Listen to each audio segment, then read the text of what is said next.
Welcome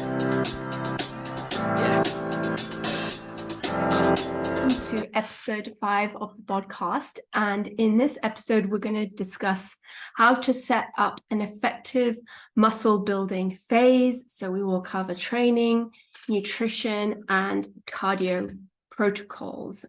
As we've set up like how to do a fat loss phase, and we've talked about like the mechanisms of hypertrophy, but not really how to set up, I would say, an effective muscle building phase, because I think you can do it very poorly, where you're either not really building much muscle or you're gaining a lot of body fat. So hopefully this will be useful. Yeah.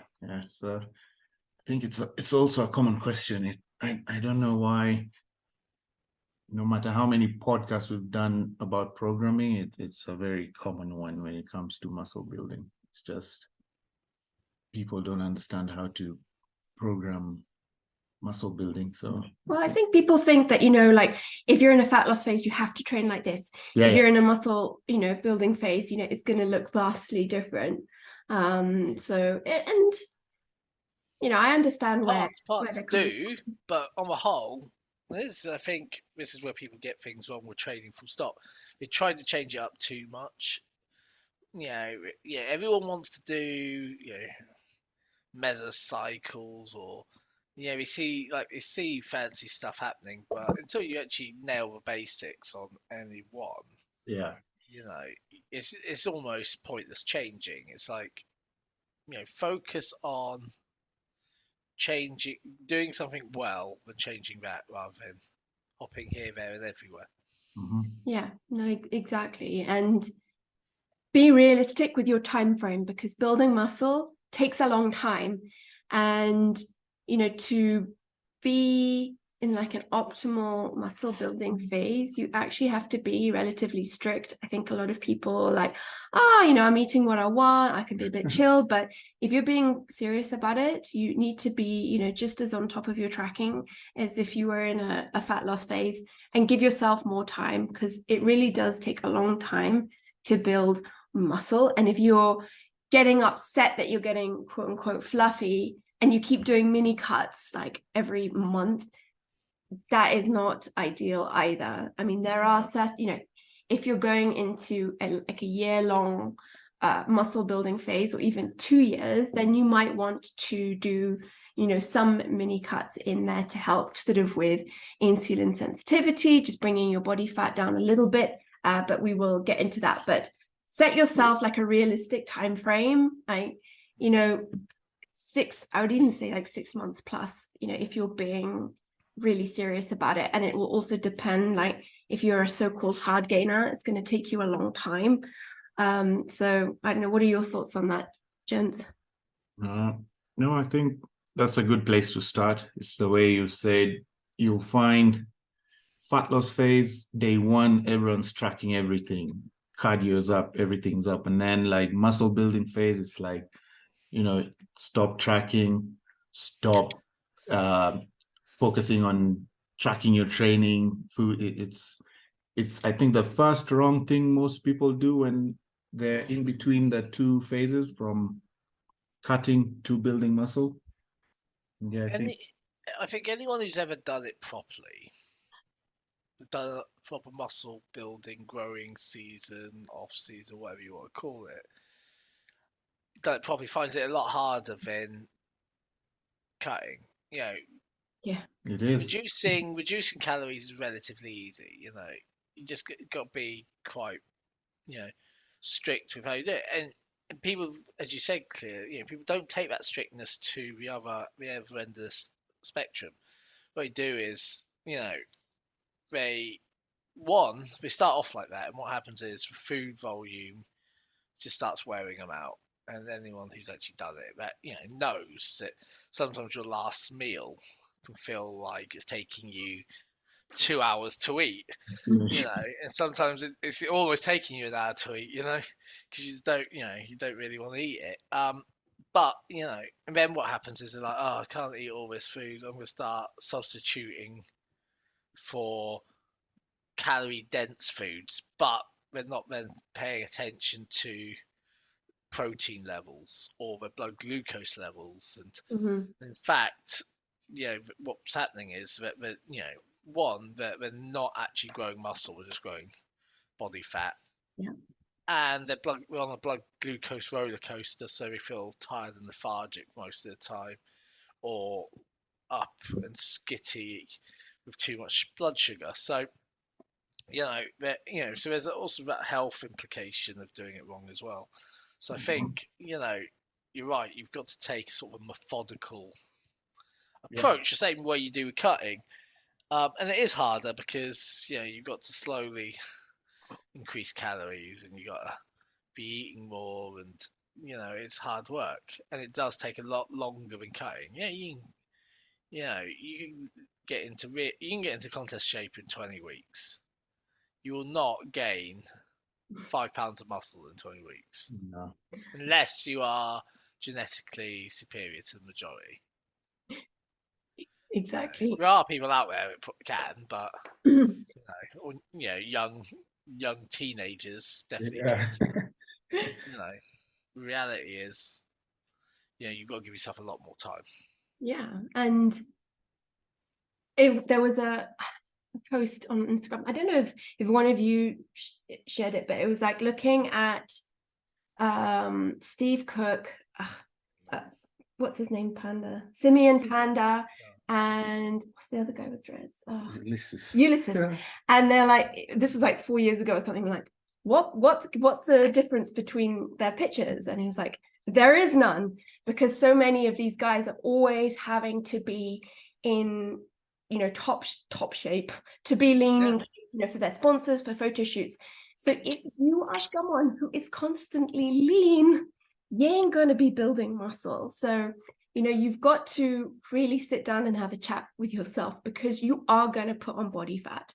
I mean, you don't want to put on too much, but you are going to put on some, and that is necessary and inevitable. So you need to be comfortable with that. And again, if after 4 weeks you're like, I'm feeling fat, go into a deficit, you need to give yourself a good talking to. So this is where doing a muscle building phase would be really beneficial to have a coach, because you can second guess yourself. And because, like Andy says, it's quite easy to be in a deficit and you're seeing progress, so mentally it's easier. Whereas in a muscle building phase, it's not like you're seeing that definition of your muscles. You're just seeing the scale go up pretty much. So it can be very challenging mentally. And then also, which I think is such an important point that Andy brought up, is the health. What is the word? You've just got to be careful of your health as well. And like, I wish I had done this when I was in my surplus phase, was just checking blood glucose, because, if you are pumping those carbs, you can become very insulin resistant, and your blood glucose can just be high the whole time. So again, working with a coach, so you're tracking your blood glucose, can be really helpful, and they can be the ones to help you with, your carb cycling, things like that, and maybe when to pull back, maybe when is good for a mini cut. But first things first, set up a time frame for yourself with yourself or your coach, make it realistic, and take it from there. So maybe let's start with like the training. And I don't think we should go into it in this podcast, because we have a whole podcast on like the mechanisms of building muscle. So you can go back and listen to that in the show notes. I'll link the episode for that. But it is important to understand that, and like how to build muscle. And I think one of the most important things is that mechanical tension, the intensity, the sort of force that you're applying to your muscles. So that is, training with intensity and not doing a whole bunch of junk volume. Yeah, I was going to say it might turn into a podcast of what not to do, because as you say that, I just remember I loved volume, and not because I knew what volume was in relation to intensity. It's because it was what I saw people do. It's what magazines showed. It's what, when I went into the gym, we can call them my first training partners, mentors. It's like, if it's less than 4 sets, you're wasting time in the gym. So when you start, you find you're just doing everything with so much volume. I think before the podcast, we were just talking with Andy how newcomers in the gym now. It's especially like women. It's New almost Year's. leg and bum day every day. Every day. Yeah. Every piece of equipment in the gym being used. Yeah, and you're doing every, from leg extension, leg press, squats, and you just end up. It reaches a point where your muscle it's now accumulation of fatigue. Your muscle's tired. You've just put so much. The work capacity is so high. You're just accumulating fatigue, and I think that's the one mistake most people need to stop. It's don't fear starting low and then building up the volume and intensity. Obviously, they go together, and there's nothing wrong with starting with 1 to 2 sets. And then as you go, just watch your recovery, watch how you feel, watch, you can track your every month, just measure your muscles, if you can call it, and slowly just work on increasing your volume. Don't start and think you must do 4. I was going to say, half the issue is when you're in a calorie surplus, you've got loads of energy. It's not like when you're deep into a cut and you're feel a bit tired and fatigued, and you're waiting for your deload to come up, Yeah. your refeed to come up. When you're in a surplus, you've got all this energy, there is a almost a want to leave it all out in the gym, but then you're overtraining because you've got all this extra energy. I'm feeling good today. I'm gonna lift everything and go on everything and do everything, but actually, you're just wasting a lot of time and building accumulated fatigue. Yeah. And so once you know how to build muscle, so there's something called the Henneman size principle, which is quite useful to understand. And this basically states that motor units, and this always brings me back to like biology in my PT course, like what is a motor unit? And it's basically a motor neuron that innervates different muscle fibers. So Henneman's size principle states that motor units are recruited in a sequential order from small to large based on a recruitment threshold. So low forces will recruit low threshold motor units. And these are like, muscles that you use every day, like kind of for walking, daily tasks. And because you're using them every day, their potential for growth is kind of maxed out. So for hypertrophy, you want to be recruiting and stimulating those high threshold motor units. And to do that, you want to be applying force. You want to be lifting heavy. You want to be going, people argue over whether you should go to failure, but regardless of that, you want to be training hard, like probably like RPE at least 8 to do this, because these motor units have the highest potential for hypertrophy. And then what is interesting is that these motor units control both slow twitch and fast twitch fibers. And this is where people make the mistake of they're like, oh, I've got to do higher reps to target those slow twitch fibers. But that's not going to make any difference because it's the force threshold that is going to stimulate this growth, not the reps. So it's an age-old question, like what is the best rep range, for muscle growth? And when you're thinking about that, you also need to take into account recovery fatigue and your central nervous system fatigue. So I think wrongly, people assume that low reps, high load cause the most CNS fatigue. But in fact, research has shown that it's that high rep work, that high volume work that causes that muscle damage, that a lot of eccentric training. And that's what takes you a long time to recover from. So if you've done a high volume session and, like you've done 4 sets of everything, leg day every day, your muscles are going to be damaged and inflamed. Your CNS is going to be fatigued, which means that those motor units ain't going to be recruited. So you're not building muscle. So you have to be very careful the type of training you do to either ensure that you get in enough recovery days or you choose a certain type of training that is not going to fatigue your CNS. So that is so, so important. So I usually like to program, I would say like between 6 to 10 reps. This will depend of course, because sometimes you do want to go into higher reps for some things you want to go to failure. And I find, if you're going for hypertrophy, probably going for 2 reps is not going to be, the best. So that's generally quite an easy sweet spot for most people to be hitting. And I know especially for women, it's so tempting to be doing 30 plus reps. But if you can learn to start keeping them between that 6 and 10, you're really going to be recruiting those high threshold motor units.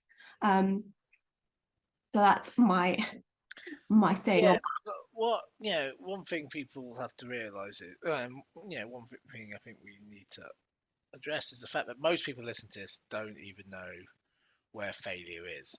So Yeah. I could actually tell people listening train to failure, and they would think they're training to failure, but actually be hitting RPE 8. Mm. That's the reality, unless you know, because you got cardiovascular failure, muscular failure, and then mental failure. Yeah. Most people either hit mental failure or cardio failure before they ever hit muscular failure. Yeah.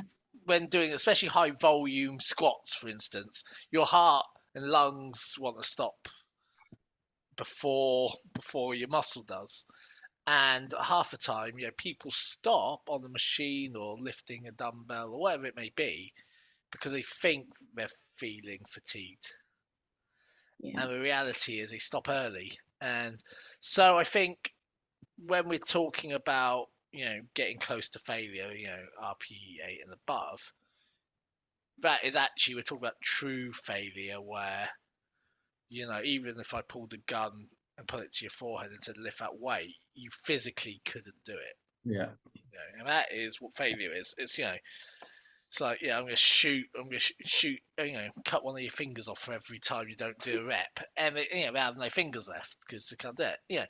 That is the reality of failure. Most people listen to this. Some may have reached failure, but there's gonna be a lot of people who think they reach failure or close to, and actually don't. Yeah. So I think sometimes with that sort of thing, train with someone who can push you to that limit, just so you know where it is.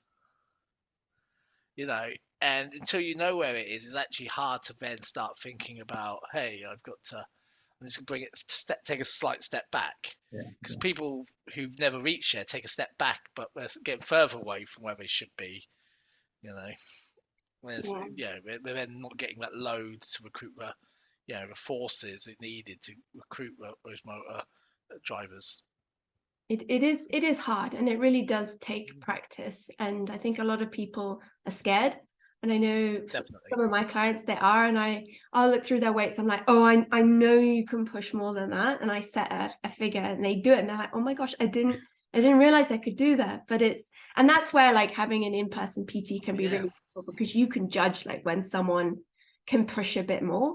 But, keep practicing it, because truly, if you can master that art, rather than, accruing a whole bunch of volume, you will be, that will be a more optimal state for building muscle. And, that will let you like, I used to do 4 sets, 5 sets. Now I think 3 sets is cardio. So, it will really depend. But like Leon said, like, you don't need to be, and you, Andy, just because you've got that energy, you don't need to be doing every single exercise under the sun. Like, you don't need to even train 5 days a week.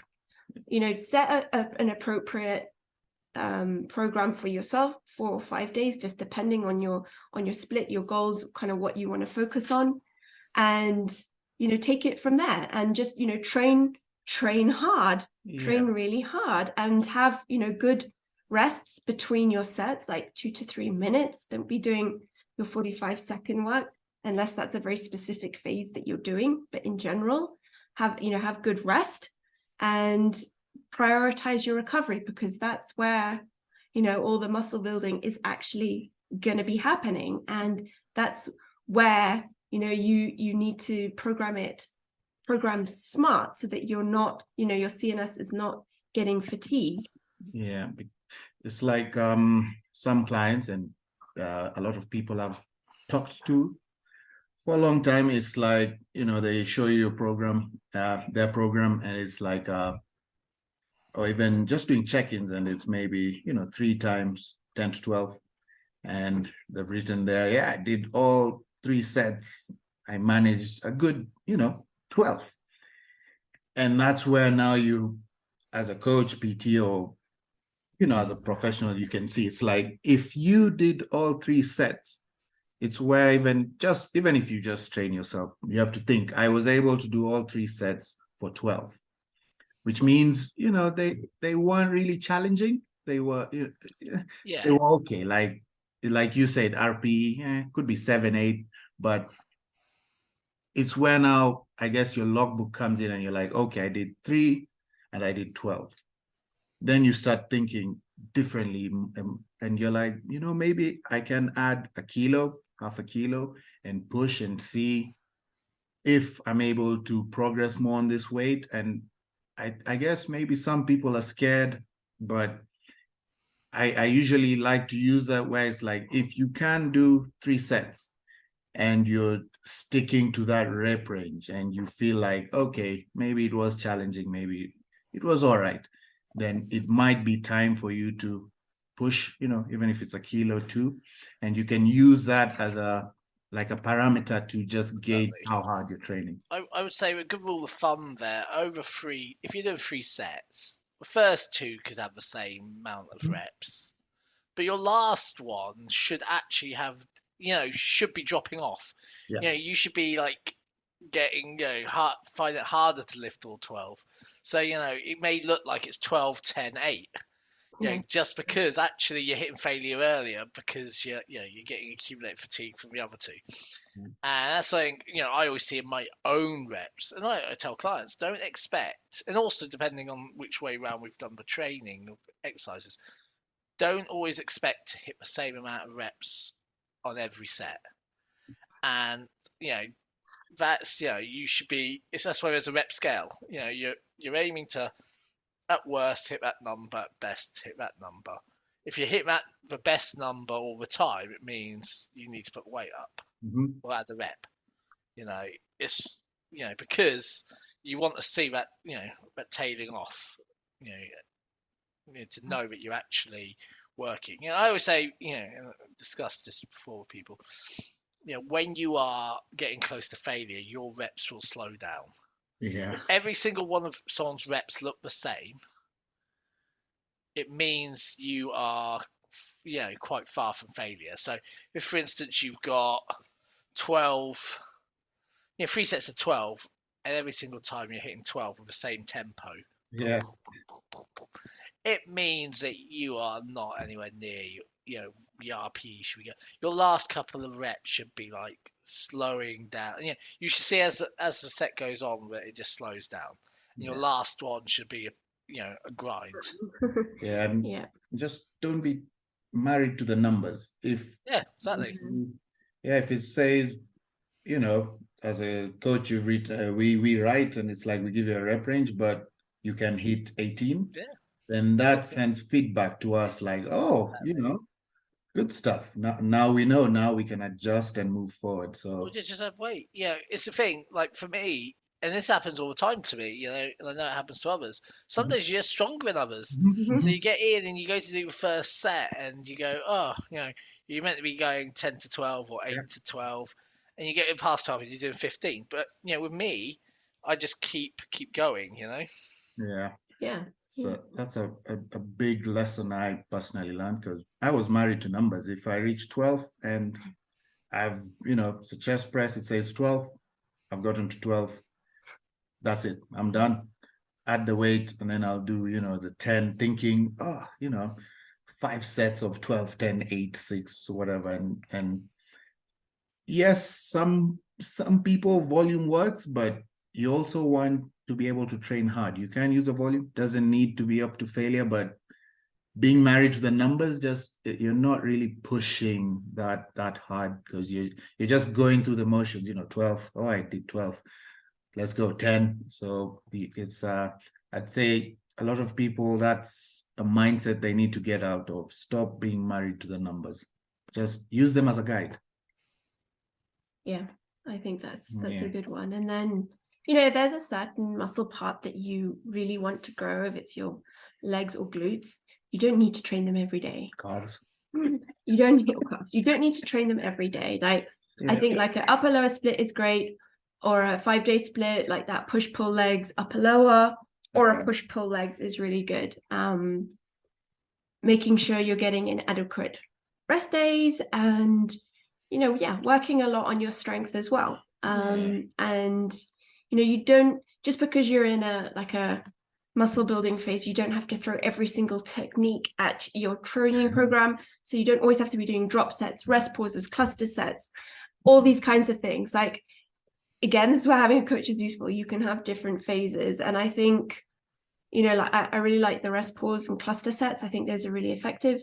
But yeah, just don't throw everything at it all at once. I mean, the more advanced you are, it is going to be harder and harder. And then you might need more advanced techniques to elicit the growth. But above all, your recovery, your recoverability is the most important thing, because if you can't recover, you're not going to be maximally recruiting all those motor units for hypertrophy. Here's the thing, like rest pause is one of the most flexible intensifiers. I use it even when I don't intend to use it. So when trying to reach close to failure, those last two reps, if I'm a couple of reps short, say, of my target rep range, I'll just throw in a rest pause to get 2 more reps out. I'll just be like, I'm just gonna rest pause and try and see how many reps I can add to this, just so I know I'm taking it as close to failure as I can, without necessarily hitting failure. So, it's like, okay, I've slowed right down. I'm going to count down 10 seconds or 20 seconds, and I'm going to go again for 2 to 5 or whatever.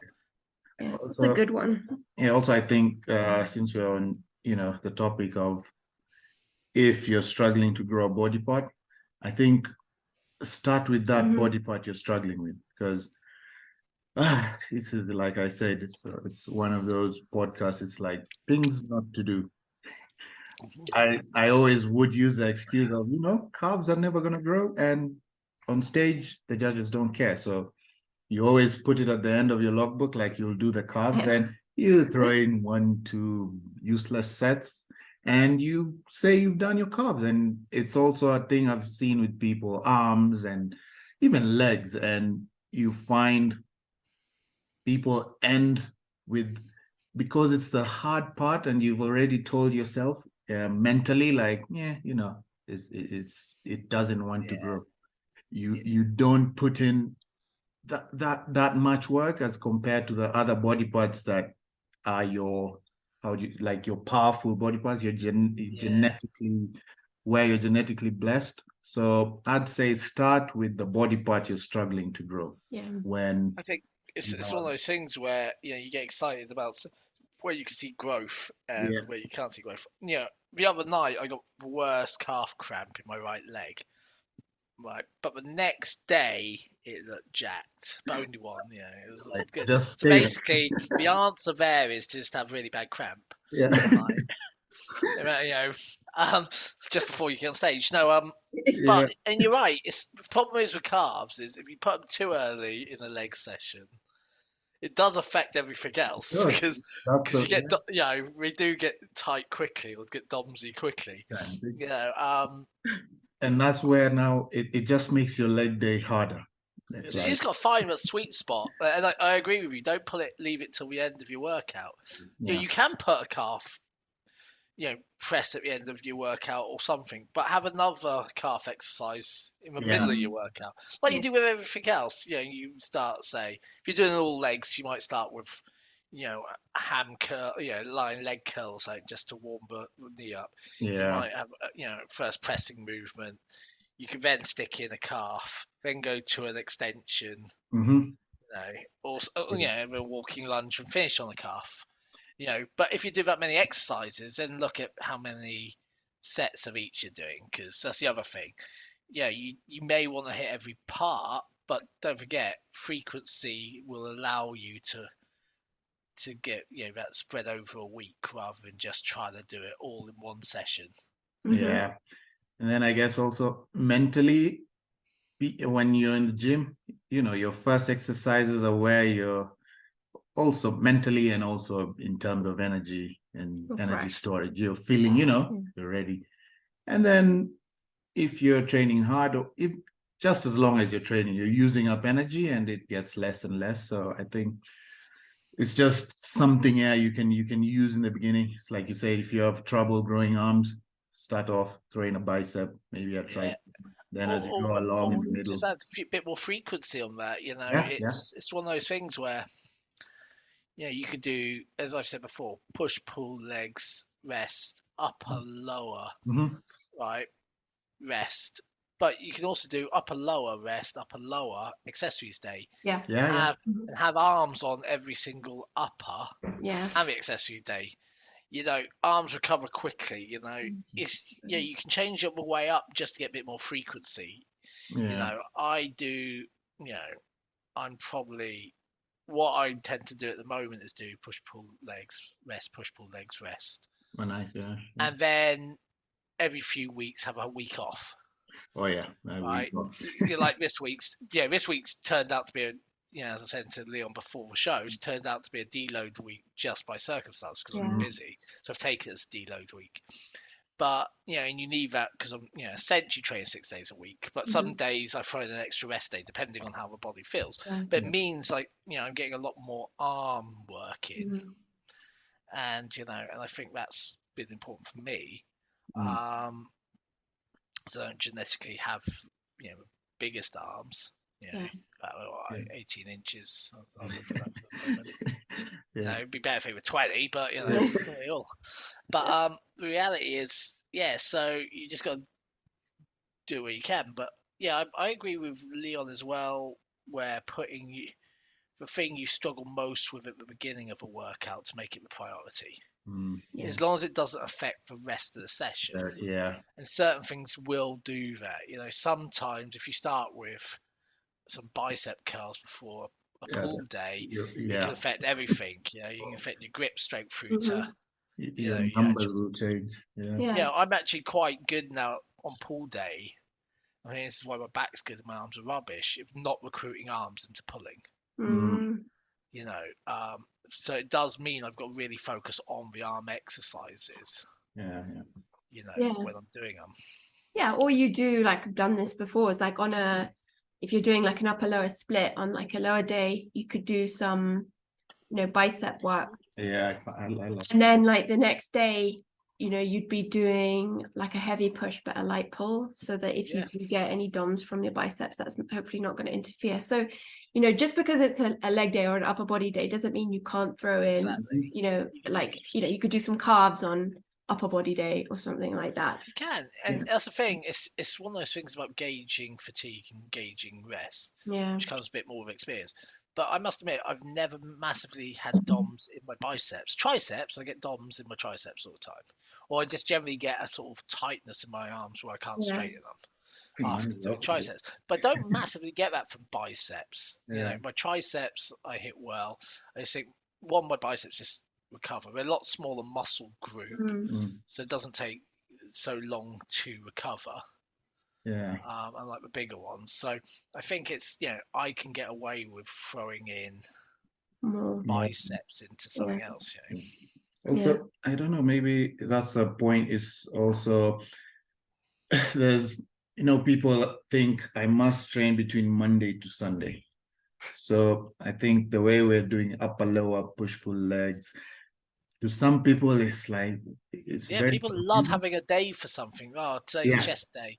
Like, I don't work like that anymore, and I haven't for years, because it's like, for me, it's like I just focus on how frequent can I hit a body part a week. And that's more important to me now. I think that's the point I was trying to think more frequency, and not really like, oh, Monday it's leg day. Man, my knees are paining, but it's leg day. I have to do legs. It's like, it's a sign your legs might not be recovered yet. You know, nothing wrong pushing them to Tuesday. Or doing your upper first. I think just being able to auto-regulate your workouts.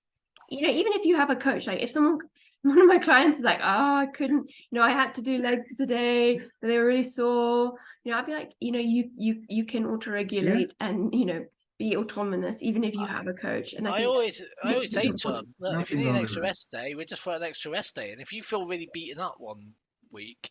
Like, so, I know I've spoken about this before, but where I've set a lot of my training plans up now is they're progressive in various intensity. So the last 2 weeks, week 8 and 9, before the last deload, actually pretty intense. Lots of strip sets and things. Yeah.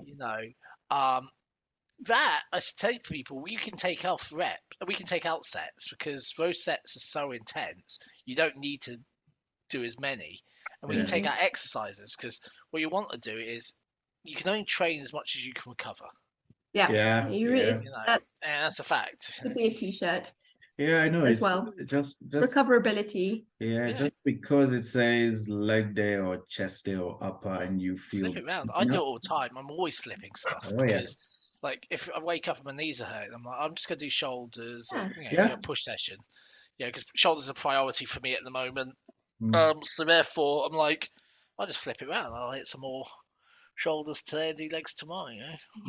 I'll take shoulders to all push as well, chest as well. Yeah, it's the way you said. I've been starting with calves and adductors, and it's just like you said. By the time I'm doing the squats, oh man, I'm starting to do like pre-exhausting though. I do this on push day. I get all my shoulders hit first. Yeah, it's my priority. However, it does mean all the pushing. So when I get to do like a chest press movement, I'm not using my shoulders for it because they're already fatigued. I have to recruit more chest fiber to push that load. So there's less chance of actually trying to recruit some shoulder fibers to assist. So in that sense, like same there, by nuking your adductors, calves, it means when you actually get on to say a leg press or something, it's quad. It's different, but that just an prime example right there. Well, I think earlier, Andy, you brought up such a good point. Like before you hit muscular fatigue, it's often cardiovascular fatigue. And this is where we can talk about cardio and how you can incorporate cardio into your training because it is really important. And if you do it right, it can help you build muscle because it is so good at helping you with recovery, which is absolutely crucial for hypertrophy. So what you want to be doing is building up your aerobic base. So a lot of training is anaerobic in nature. And we have a whole podcast on the energy system. So it might be good to refresh yourselves on that because it is quite important. So anaerobic is basically without oxygen. And your aerobic training is sort of less intense training, where you're using oxygen and mainly glucose for fuel. Whereas anaerobic, as I said, without oxygen, and you are using, well, depending on which system, but either like creatine, the creatine phosphate, or you'll be using sort of a mix of fats and glucose. So if you have a pretty poor aerobic system, you're going to be hitting what we call your anaerobic threshold pretty quickly. So your anaerobic threshold is the intensity level of your exercise, after which your body slowly starts to accumulate lactic acid and your performance goes down. And so if you have a good aerobic base, you're going to hit it's going to take more reps, more weight to hit that anaerobic threshold. And the anaerobic threshold is very costly energy-wise for your body, because afterwards you're going to be using that aerobic system to come back to homeostasis. So if that system is robust, A, you're going to be able to live more for longer, and B, you're going to recover quicker, which is what we want. And the best zone for that is the zone 2. And that's where you build and accrue all the aerobic benefits without putting too much metabolic stress on your body. And for most people, that's generally between like 120, 150 heartbeats per minute. And, you can do anywhere from like 2 sessions a week, 30, 45 minutes is really good. And what people get wrong is they're not actually in zone 2. Zone 2 is difficult because it feels pretty easy. It should feel pretty easy. You should feel like you can be doing this. Which is the thing. And you're right there, it does. And I always say, and clients don't often understand this, is when I put my cardio in, I normally put 3 sessions, but at a heart rate of 120. Like 120 or 130, you don't really want to be going much higher because you don't want to knock yourself out. The fact is, it's like a brisk walk, slightly less than brisk walk with a maybe slight incline. And it's the fact that if your heart rate starts climbing, just drop your incline down or something. Slow it down. It's the reality is, you just want to be, you don't want to accumulate fatigue for cardio as well. Exactly. It's all about fatigue management. So when I say to clients, we're going to do 3 sessions a week, half-hour session, but I don't want your heart rate going above 130. It's like 120 or 130 is the spot where we go. We just want to keep it so it's double your resting heart rate, but not much more. We don't want to accumulate. And as I say, it's all about fatigue management. All of this is about fatigue management generally. And cardio is important. In the off season, a lot of people don't realize what you want to do is it helps you increase your hunger, so you can actually finish your meals. It also helps your insulin sensitivity, and various, helps you manage, helps you manage blood glucose. It helps you, manage, as you said, the energy usage and your lymphatic systems and everything else. So, it's not a case of, I'm in the off season, I'm just drop all cardio. It's like, no, you just keep the cardio going. One, it's not, we don't use cardio to lose weight anyway on the gym pop. It is there under cardio, as in heart health. You want to always, it's got benefits in growing and in cutting. So don't neglect it, don't overdo it just because you're finding it easy. I think especially for women, they're like, oh, what's the point of this? It's easy. But keep in that zone. It's really, not there really to punish you. No. That's what people realize. It's not about punishment. It's about doing something that's going to benefit you rather than punish you. People get this exercise mentality where exercise is punishment, and then they start hating going to the gym because it's just constant brutal assault, that they've done to themselves, and we're like, oh no, no pain, no gain. Well, what you're doing is you're knackering yourself out. You're going to get flu or cold because your immune system's in the toilet.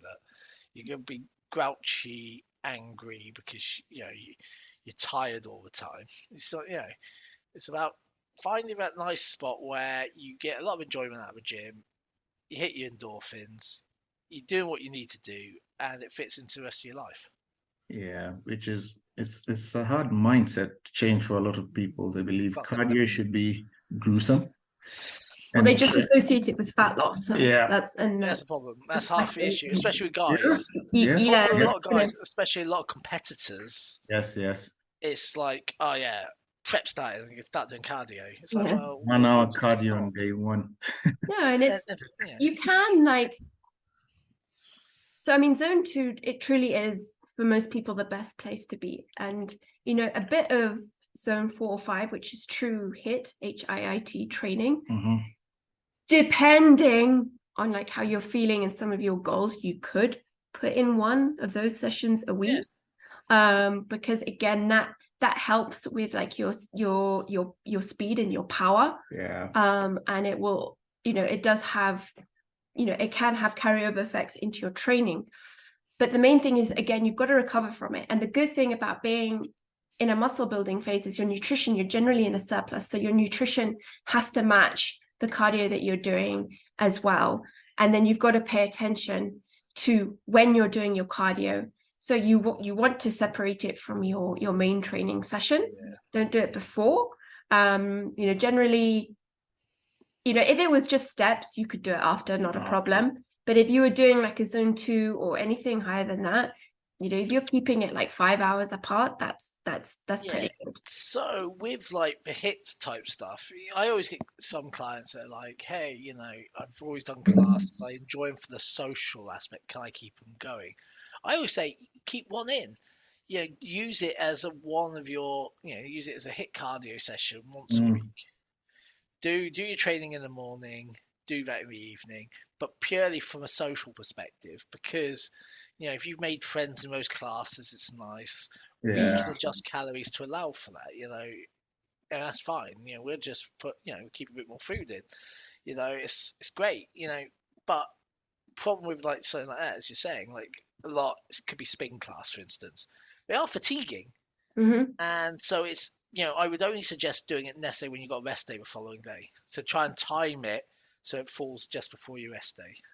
Yeah, that's because a lot of those classes are like a zone 3, like F45, Orange Theory, whatnot, a zone 3, where you're not actually getting the benefits of zone 2, and you're just accruing a lot of metabolic stress.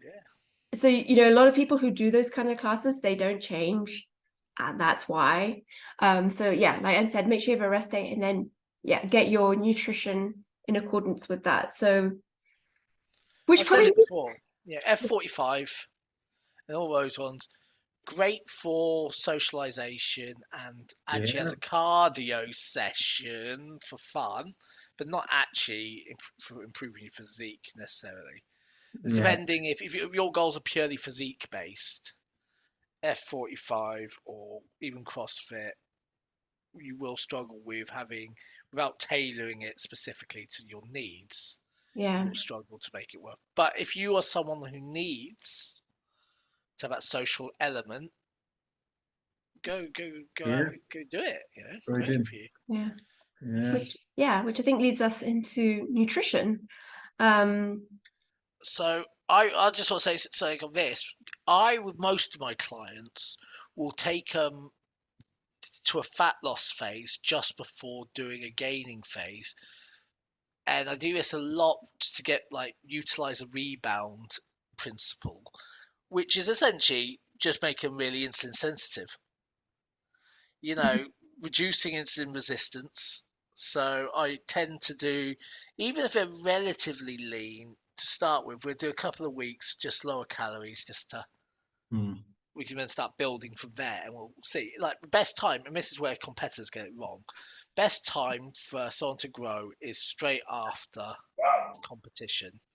Hit the gym, I always say you're better off hitting the gym immediately after competition the following week, having 2 weeks at the gym, then having a week off and doing what you want, because your body will benefit more from it. Mentally, it's harder, Mentally, you probably want the rest by then. But the fact is, being that, having that, real insulin sensitivity and that your body wanting to grow is very beneficial. Anyway, I just want to have that. No, I think that's really interesting, but it will depends on clients and health and a few other that, but and that's where it's useful to be tracking your blood glucose, so that you can see. So if your blood glucose is terrible and you want to go into a gaining phase, that might not be a good idea. And again, like going into a gaining phase doesn't mean you need to add 500 calories from the get-go. And, for most women, I would say like a very moderate surplus, a couple of 100 calories is absolutely fine. Because often people take too much too fast and just put on a lot of body fat. So, obviously make sure you found your maintenance, if depending on you, if you need to do like a fat loss phase before to help with your insulin sensitivity.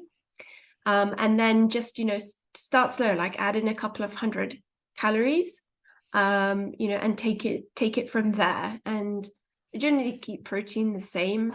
And then that increase, it will depend on you, but from your fats, and or carbs. And again, a mistake people make is now they start eating all the junk food, all the processed food. It's hard to eat like over 250 grams of unprocessed carbohydrates like rice and potatoes, but your body composition and your health will be so much better. So Yeah. if you can try to keep it as unprocessed as you can, that's great. And obviously that can be impossible, but having the odd bit of cereal and things like that is fine. But in general, The thing is, it's digestion related Yeah. now. And I say this to people, it's great having processed food because it tastes amazing, Yeah. but it's not good for your digestion. And then what happens is this, you having increased food volume that you can't digest well is Yeah. going to lead to bloat. And bloat long term is just going to distend your stomach. So even when you do look leaner, it's Yeah. not going to massively look, you've changed actually the shape of your stomach just by constantly shoveling crap food in there that you can't digest. So I always say to everyone, find foods that you digest well. Like there's this myth that sweet potatoes are really good for you, and there are health benefits of them, but they also have a lot of sugar alcohol, and for a lot of people, we really do struggle to digest that. Mm. So yes, on paper there's a lot more fiber, and it's glycemic index number is that lower than a potato.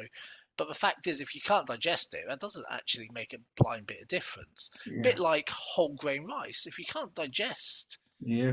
whole grain rice, it's not better for you. It's and this is a reality. It's like if you can digest white rice, it's in and out of your system nicely. You've got great bowel movements. You aren't bloated after eating. That's a good carbohydrate source. Yeah. White potatoes, great carbohydrate source because they also have potassium in, and potassium with the right amount of sodium helps prevent water retention. So therefore, we're looking at things we can digest well. Mm. Things like lactose and gluten in breads and things, and the lactose in milks. For the majority of people, are crap for digestion. Yeah. Some people are great, some people aren't. There's various degrees of this on the spectrum. So it's about finding yours, where you sit on that, and what does that mean to you? So going out and having a Burger King or something, where you're shoveling down highly processed, lots of fats and oils, which from various sources, wrapped in buns, various sauces in burgers, Mm. your digestion's gonna be, not optimal. And I think that's also one of the good reasons to keep cardio in. It does aid digestion. You can only, you are what you eat, digest, and don't secrete. It's you're only as good as a food you actually can digest properly and don't let out your body. So your muscle will only grow if those protein sources are digested well, and you get every ounce of protein out of that food. And hence why you got to look at your protein. Some people don't digest red meats as well. Some people don't. So you look at what about fish? Do you digest fish better? What you want to be is looking when after every meal, a couple of hours after, are you still bloated? Yeah. There's always a bit of bloat after a meal, because your digestion. It's you put food in your stomach, it's going to grow. But 2 hours after, that should have subsided. 3 hours after, you should almost be ready for another meal. Mm.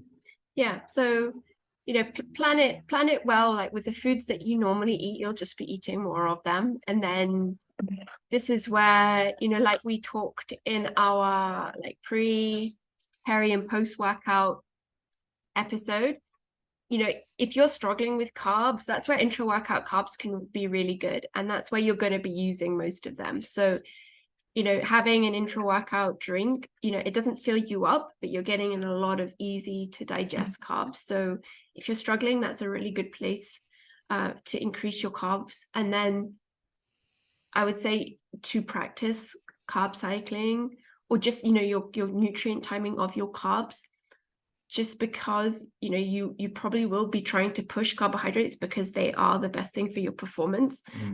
So trying to get the majority of them around when you're training and going to be more insulin sensitive will be really useful for you.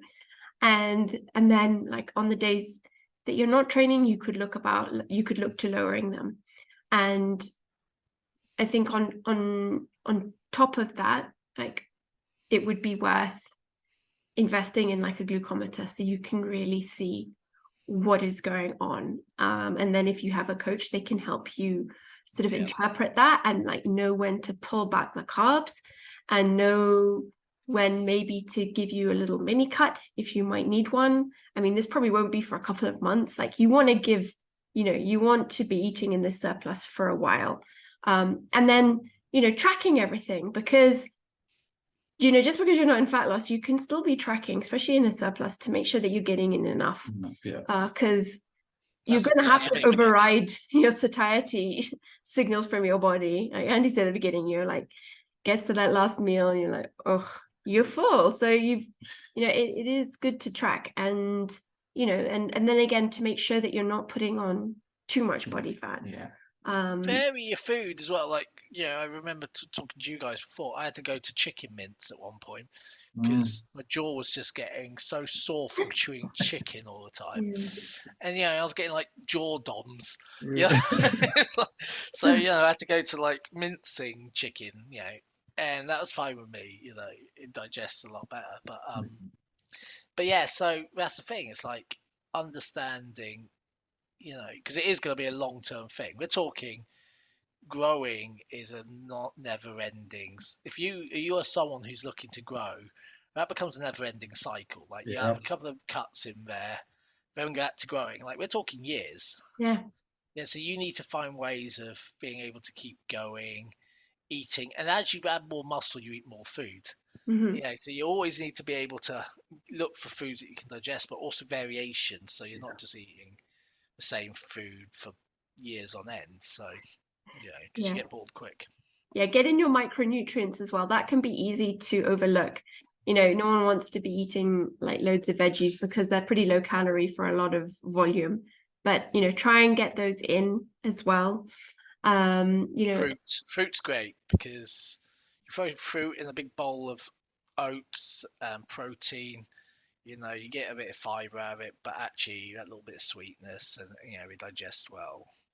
For bang for buck, you throw some berries in, you're laughing really. I can never get bored of fruit. There's so many different so many varieties. It's very hard. Unlike vegetables, there is a massive amount of variety of vegetables, but people like to stick to what they like. You stick to. But also, like again, you said it once, you digest. Like I wouldn't, in the building phase, I wouldn't be eating huge salads. I would be eating broccoli. Ever. I've decided like broccoli. I don't mind tender stem broccoli, but no one digests broccoli well. I don't care what anyone says. It's a high sulfurous food. Same with a lot of cabbages, which can cause bloat for a lot of people. Gas buildup. I'm okay with small amounts. That they are a high FODMAP food, so you can eat certain amounts. It depends on you, but generally cooked vegetables are easier to digest. So if you enjoy salads, you can actually make those quite calorie dense. But just watch how you digest them. Going for nutrient dense foods is the way. So I find it often it can be quite easy to go over on your fats. Just because you can really go on like your olive oil or your nuts. Throw a bit of coconut milk in something. Coconut milk. Throw an handful of almonds in something and you're done. All that. So I mean, I think just white rice is such a great source of carbs because it's so easy to digest and it is high in carbs. With potatoes and root veggies, they're amazing, but you have to eat a lot of them. So just you'll come up with ways to make it work for you, and then your meal frequency throughout the day, you'll see what works best for you in your digestion. But do utilize that pre, peri, and post workout, sort of training window to really utilize your carbs effectively. The good thing about being in surplus is being able to push your essential fats higher. I think a lot of people where we've been cutting, they really don't get enough of the essential fats in. I think one of the first things I put up is for fats, and I always say to clients, these aren't just fats. We're talking primarily your fat should be coming from essential fats. Even in the off season, keep to lean meat cuts and add the oil back in via a nut oil or olive oil or whatever it may be, plus throwing in some fish oils as a supplement. But because the extra cardiac protection and the health benefits of these, supersede everything else. So Yeah. therefore, by pushing those up, it means you can reduce food volume quite a bit. But as we've said before, the peri-training, keeping your carbs around those training windows will be still of the most benefit even in the off season. Mhm. Yeah. So, track your biofeedback, check how your energy levels are doing. Like if you're starting to, get really sluggish and lethargic, you could be becoming insulin resistant. So that's where it'd be good to do your, your blood glucose, both fasted and also postprandial. And you could, as usual, getting blood work done will never hurt, just to see how you're doing. Because sometimes, going into a cut can improve certain markers. And I think, just have patience with it. It really does take time. I would say it's way, like you've both said, it's so much harder than a deficit, It is. because you're not seeing those changes, but you've got to, train hard, recover hard, and be smart with your nutrition. I say with gaining those the pre-photo is super important. Get a photo when you start. 6 months down the road, compare photos after your first mini cut and compare like where you started to, because it's the only way you'll ever see a difference. And I do this with clients. So like, I don't feel like I'm growing at all. And you go, well, have a look at this photo. Have a look at this. You're 3 pounds heavier, but in the same condition. That's where you started from. This is where you are now. So because that can be spread out across the body. It's not like you get like £5 of muscle growth just on your shoulders or just in your biceps where you can see it automatically. It's going to be spread out across. If the training's done properly, it'll be spread out across everything. So you won't see any big things, but what sometimes you just need to be able to compare, because it can look vastly different when you actually start really looking at it. No, I think that's important. So do track all your metrics just as you would in a fat loss phase. You do have a bit more flexibility, so enjoy that. But try, you want to stay as healthy as possible, build as much muscle as possible. You will put on some fat, but you want to, keep that, in a good place, and also that you're not having to lose, 30 kilos after your gaining phase, of fat. So I think that kind of wraps that up, unless you have any closing thoughts. No, just be methodical. Same way you do a cut. Give yourself time. Plan the year out ahead of time, roughly. Say that I'm going to grow, and I say this is great. I always do it like with Christmas in mind. Christmas is going to be a grow period. We're going to have a few fun meals thrown in, but we're going to keep these like core base meals in between. But we know there's going to be a bit more calories. You were mini cut before your holidays or something. It's slightly different in the southern hemisphere, because you got to think where the sun's higher. So you mini cut before the Christmas period. Let people have a little break before Christmas, so they go over the Christmas period growing. But just plan your year out ahead of time. And plan a year for your growing. At least go right. I'm going to spend this year really focus on my growing. I'm going to have these months growing. I'll have a little 8-week, 4 to 6 week mini cut here. Could be 8, whatever you need to get it done. Back to growing, maybe another one at the tail end of the year there. So the majority of the year is actually in calorie surplus. And then do the same the following year, keep doing it. You can grow muscle at maintenance, but it is very slow and it's not optimal. So ideally you want to be in that surplus. Should have said that earlier, but better late than never. So if you're okay with taking absolutely years and years to grow muscle, be at your maintenance. But here's the thing though, like surplus doesn't have to be a massive surplus initially. It's over time it builds, until your set values are a lot higher. The more muscle you add, the easier that becomes to maintain the level of conditioning. Exactly. So I really hope this is helpful, and we will see you in our next episode.